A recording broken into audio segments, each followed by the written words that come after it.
Seorang dokter berlari ke sebuah desa kecil di Timur Tengah, yang saat ini sedang dibombardir oleh pesawat tanpa henti di atasnya. Dengan kacamata hitam dan ransel, ia dengan berani menerobos reruntuhan menuju rumah sakit di tengah kota. Dokter ini memegang banyak kantong darah, dan dia tiba tepat waktu untuk menyelamatkan pasien. Ini adalah Dr. Baek Kang-hyuk, dan dia harus bekerja keras karena dia akan diberi tugas terberatnya. Kembali ke Korea, kami belajar sedikit lebih banyak tentang pusat-pusat trauma ini. Tampaknya, mereka tidak diperlengkapi dengan baik untuk menangani tekanan yang semakin meningkat pada mereka. Tetapi, Menteri Kesehatan ingin berinvestasi besar-besaran selama 5 tahun ke depan, menjanjikan bahwa perubahan akan dilakukan dan kekacauan akan berakhir. Menteri itu sendiri adalah Kim Yong-hee, dan dia yakin bahwa Universitas Hanguk dapat membuka jalan bagi seluruh negeri. Kim menegur para direktur yang duduk di hadapannya, termasuk Tuan Choi yang telah mendapatkan investasi sebesar 10 miliar won untuk rumah sakitnya, yang tampaknya tidak digunakan dengan baik di pusat trauma. Ia membalas bahwa sebenarnya hanya ada satu spesialis trauma yang sah, dan itu adalah seseorang bernama Dr. Kwon. Ia saat ini sedang cuti karena kelelahan ekstrim, dan mereka belum dapat mengisi posisi itu sejak saat itu. Tetapi, Menteri Kim memiliki orang yang tepat untuk menggantikannya, yaitu Dr. Baek Kang-hyuk. Namun, sebelum kita sampai ke sana, kita bertemu Yong Jae-won, yang kebetulan adalah salah satu dokter di bedah umum. Ia bergegas ke bangsal trauma, tempat Dr. Baek mampir begitu saja. Saat ia berjalan ke belakang layar, kita melihat betapa gugupnya Jae-won yang tidak siap untuk ini. Jae-won menangani pasien luka tusuk yang baru saja dibawa ke rumah sakit. Situasinya genting dan Dr. Baek datang begitu saja dan mengambil alih. Dengan mudah mencabut pisau dan berhasil menyedot darah lebih dari sekitar jantung. Kang-hyuk mencibir saat mengetahui Jae-won dan dokter lain di sini bergantian bertugas di bangsal trauma, mengingat kurangnya spesialis trauma yang ada.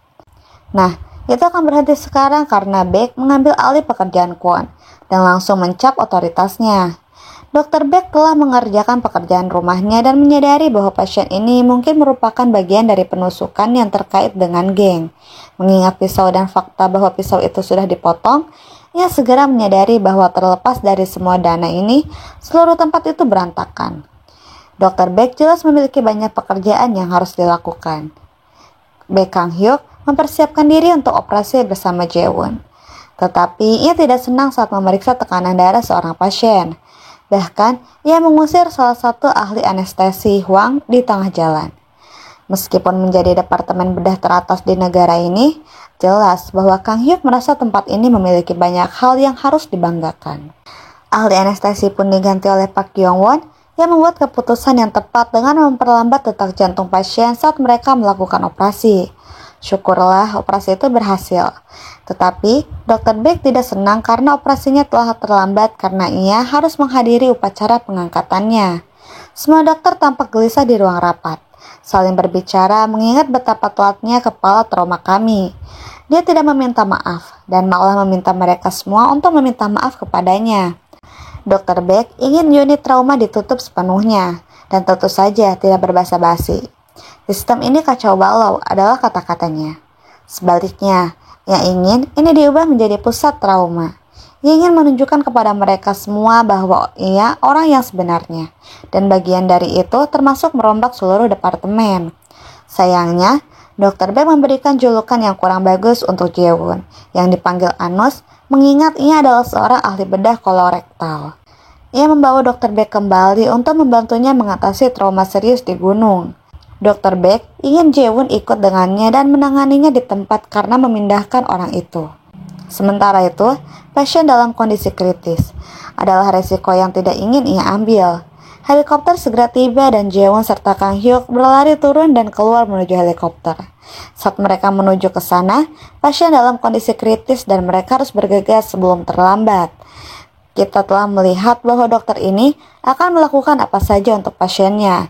Dan kali ini dia menggendong Jae-won dan menuruni lereng gunung.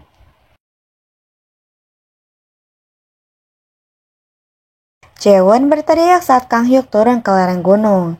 Jae-won jelas takut ketinggian dan berusaha keras untuk tetap tenang. Tetapi, Kang Hyuk berhasil menenangkan rekannya saat mereka fokus pada pasien yang ada di sana.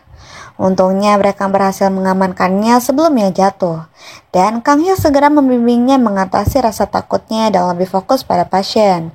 Hal terpenting di sini adalah menstabilkan pendarahan, dan setelah membawanya kembali ke helikopter, Kang Hyuk mulai bekerja.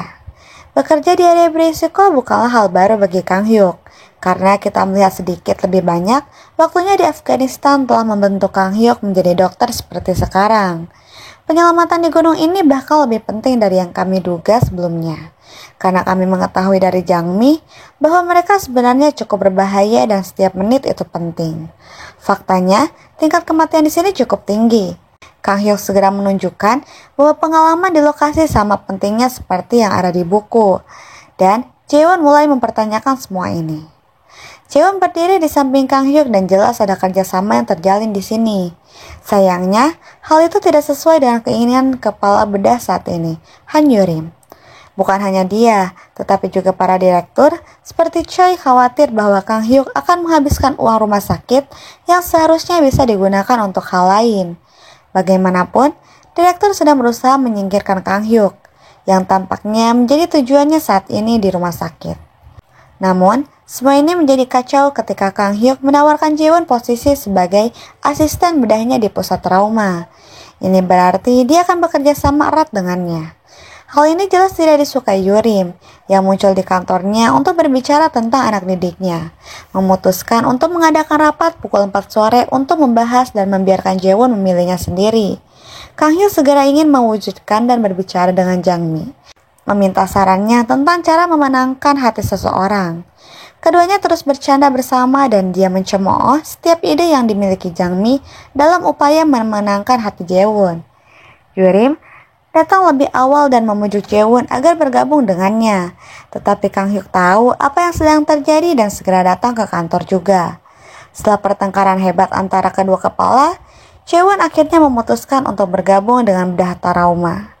Titik baliknya adalah Kang Hyuk berbicara tentang pasien yang berhasil diselamatkannya, dan ia memajang foto-foto mereka di kantornya untuk mengenang pengorbanan yang telah dilakukannya dalam kerja kerasnya yang telah dilakukannya dalam menyelamatkan nyawa mereka. Kang Hyuk mengingat kata-kata Jangmi dan mencoba berbicara dengan penuh kasih sayang kepada Jaewon. Semua ini berhasil dan Jaewon bergabung dengan operasi trauma. Yurim tidak senang dengan mengirim email ke seluruh dokter di rumah sakit, mengatakan bahwa semua tugas trauma yang siap dipanggil akan menjadi tanggung jawab Jaewon mulai sekarang. Semua ini adalah keinginan untuk mendorongnya ke jurang yang dalam. Tetapi Kang Hyuk melihat ini sebagai sebuah kesempatan. Dia setuju untuk berdiri di sisi Jaewon dan membantunya. Jadi mengapa Kang Hyuk memilih Jaewon? Ya karena dia suka berlari. Kita pernah melihat Jaewon berlarian di sekitar rumah sakit dan ini adalah sesuatu yang diketahui Kang Hyuk. Mengingat dia berlari ke berbagai departemen untuk menyelamatkan pasien jelas-jelas peduli. Kang Hyuk melihat ini sebagai kesempatan untuk melindungi anak ini.